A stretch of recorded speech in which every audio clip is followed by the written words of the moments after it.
Thank you, James. Everyone, I don't need to introduce this man, but I will anyway. This is the immortal Hulk Hogan, and we're here on First Look to talk about TNA wrestling. There's two big things coming up. One, the Monday Night War is starting all over again, when you guys are going head-to-head with Vince McMahon and the WWE, coming on Monday, March 8th. That's tomorrow night on Spike TV.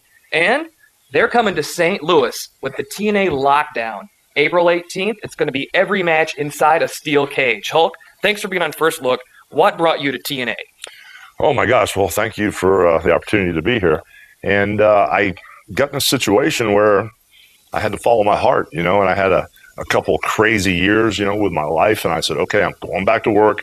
I'm going to focus. What do I know? What do I do? And who am I? And all I had to do is take a quick look inside and realize that, wrestling is my passion. And that's what I love. And even though I can't perform in the ring like I used to, every night and run hard on the road, I realized that, both the WWE and TNA were interested in what I can bring to the table and contribute. So, after talking with Vince all the time, and listening to Dixie, I decided that the future of wrestling is with TNA. And the more I'm around Dixie and her company and I see what I call the positive vibe, man, and what these people are made of, this is the future of wrestling, brother, between the talent, the dressing room, and what they have to offer and all the things that they're doing right.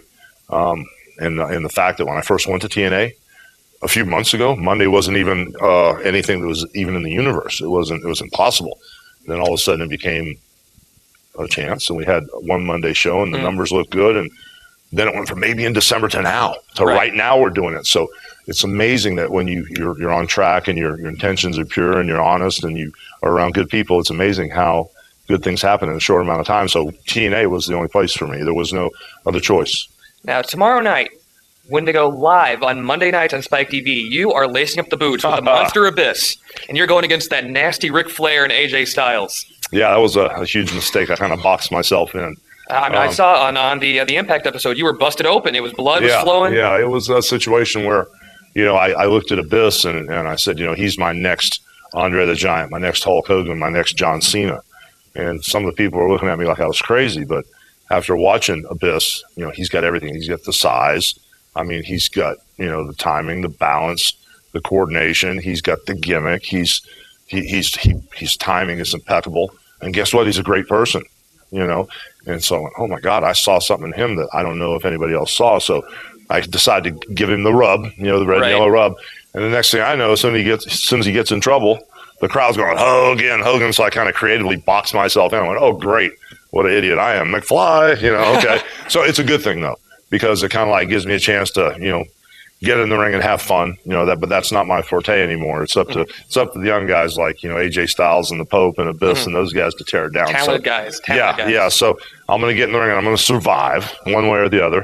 And I'm going to try to get out of there without any more surgeries, Hopefully there'll be a finger point on somebody. Yeah, brother, yeah. And then, but it's huge because when the network heard about, Hulk Hogan getting in the ring on March 8th, you got everybody all excited. So I realized, what it means to the guys in the back just to see me crank the old fake hip up one more time and get the old fake knee going and get in the ring and have a blast. And I'm going to get it done that one night. Then I'm going to gracefully pass the torch back to where it should be, to the TNA talent. Right. And, because we give equal time, we're going to have Ric Flair on here the day before lockdown. So we're going to find out what Rick has to say about you, too. And I'll pass it along if he talks trash. I'll let you know. So, yeah, well, you're going to have your hands full with Rick. He's full of it, and he's full of himself, and he's running around single again, so you got to watch out for Rick. Yeah, you're telling me. We're going to switch up gears because this is a movie show. And Hulk, what kind of movies do you watch? You quoted Back to the Future. I mean, is that a kind of movie that you like, or what do you enjoy? Yeah, I actually had a blast watching Back to the Future, but I got blown away times a million when I went to see Avatar. Yeah. And when I realized that what James Cameron is talking about is the same thing that Bill Gates is talking about, is the same thing my minister Michael Beckwith talks about. It's the same thing that I believe in, that we're all one.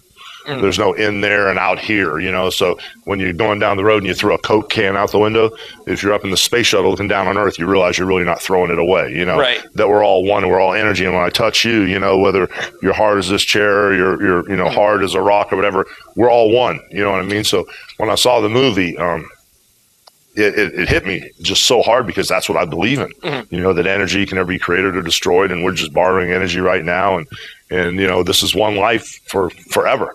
And so I saw the movie, and that blew me away. The Avatar stuff, any of the classic stuff, of course, Cameron, with the Titanic or The Godfather or any of those classic, the Scarface things. Yeah, I'm getting hooked on some of the cult stuff like True Romance and stuff like that. It's one of my top 10s. I love True Romance. Yeah. So, if it's real good, I'll get hooked. Bruce Willis hooks me every once in a while. He'll come up with a good one, and you never know when old Sly's going to pull something out of the hat, Expendables looks fantastic. I'm telling you. It's like an action fan, just like, oh my God, my dream. Yeah. So it's going to happen. Well, speaking of classics, I warned you I was going to put you on the spot. Yeah. I'm going to say Gremlins 2 was probably my favorite performance of yours. When you had to stop the people in the audience. If Hogan's in the audience, be quiet because you don't want that. But of your films you've been in, what was your favorite? First off, I got to talk about Gremlins 2. The reason I did that movie, and the reason I went to the theater in character and all right, you guys get out of the projection, and I can't remember what I said. I'm sure someone out there knows. The reason I took that part was it was a Steven Spielberg movie, and my agent told me I was going to get to work with Spielberg. So I ran out for Gremlins, and guess what? I worked with the B crew, and you know what I mean, not the main director. Yeah, so they got me, and it was fun. And the Gremlins, when you see them in person, they'll scare the heck out of you, man. They're nasty little individuals. Yeah, but that was fun, but I thought for sure it was going to be Steven Spielberg and steal that Tom Hanks spot, It could have been him in Castaway with That's a volleyball. Right. That's right. Everybody, this is Hulk Hogan. It's been an honor to have him on First Look. Be sure and watch the TNA Lockdown coming right here to St. Louis. Tickets are on sale now. Go to metrotix.com, April 18th. There you as go. well as on Spike TV tomorrow night, brother. This guy is going live. Ric Flair, it's not looking good for you. Back to you, James. Thank you, guys.